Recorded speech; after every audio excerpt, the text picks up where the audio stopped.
জন্মের পর বাবাকে ছবিতে দেখেই বড় হয়েছে শিশু শান। কখনো ওঠা হয়নি বাবার কোলে, সুযোগ হয়নি বাবা বলে ডাকার।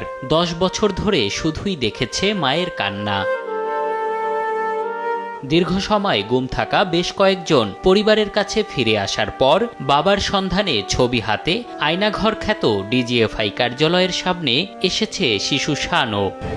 আমার মামার কান্না আমি দেখতে চাই না। আমার বাবাকে আমি চাই। সবার বাবা আছে, আমার বাবা নেই। ছবির এ মানুষগুলোর খোঁজ নেই বছরের পর বছর। সবাইকে ধরে নিয়ে যাওয়া হয় আইনশৃঙ্খলা বাহিনীর পরিচয়ে।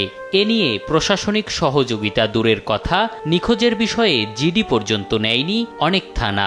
এমনিতেই ডিবি পরিচয় দিয়ে উঠায় নিয়ে উনি স্টুডেন্ট ছিল, সদরঘাটে নামা অবস্থায় নামছে, তারপরে নিয়ে গেছে আর কি। ডিবি পরিচয় দিয়ে ওনাকে উঠায় নিয়ে গেছে। ডিবি অফিসে গেছি, তারা গুরুত্ব দেয় না। ডিবি অফিসের সামনে গেলে আমাদের খেদায় দেয়, কোনো ইয়ে করে না, বলে যাও এখান থেকে, এদেরকে ধরে আনি না, কিন্তু তারাই ধরে আনছে।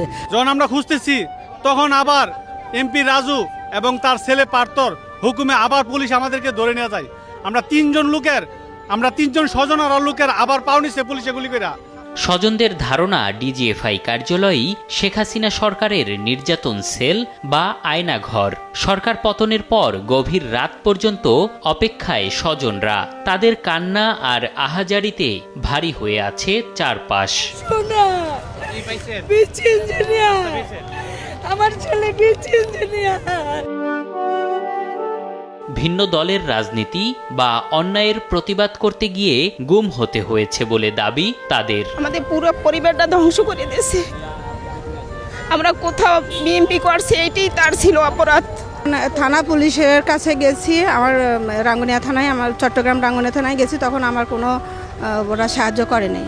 ওরা বলছে বিএমপি করতো, ওরা বলছে যে আমরা জানি না, আপনি অন্য চেষ্টা করেন। আমি কোনো কারো সহযোগিতা পাই নাই। 13 বছর পর্যন্ত বাইরের অপেক্ষায় ছিলাম, কিন্তু আজকে পর্যন্ত আমার বাইরের আমরা পাই নাই। যদি আপনারা সহযোগিতা করেন তো হয়তো আমাদের বাইরের আমরা পাবো।